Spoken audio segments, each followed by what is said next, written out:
Я давно, ну скажімо так, виношую ідею спробувати вести якусь програму на телебаченні, яка би створювала українські сенси. Оскільки в мене в друзях ну, майже всі адекватні українські музиканти, письменники, ну, те, що називається в друзях по-справжньому, не просто маю телефон. Ну, люди, з якими є о чому поговорити. Так, є про що поговорити і часто спілкуємось.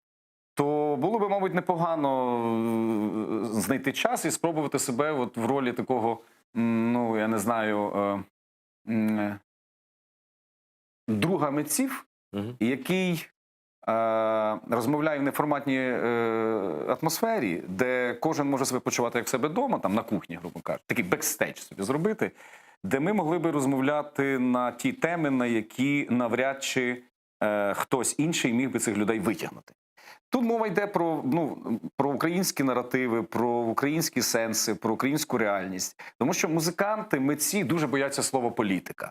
Я їх розумію, бо політика зазвичай приносить їм збитки, якщо мова йде про буквальні політичні амбіції митця. Так? Ну, от всім відома ситуація з Славком Вакарчуком, який, очевидно, багато чого зробив хорошого, але з точки зору любові до нього від глядача дещо втратив. Тому що чомусь український...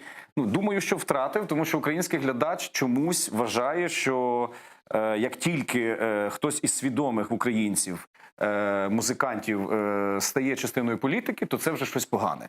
Я завжди говорив, що громадянська позиція і політика – це різні речі, не треба їх плутати. Звісно. І якщо ми будемо обговорювати, ну, я не знаю, статут якоїсь політичної сили в ефірі, або будемо говорити якогось політика в ефірі, значить, все-таки ми будемо займатися політикою. Ну, коли мова йде, що я кажу, я українець, ну, я не знаю, я засуджую дії агресора. Це що, політика? Ну, це елементарна громадянська позиція. Це життя і громадянська позиція.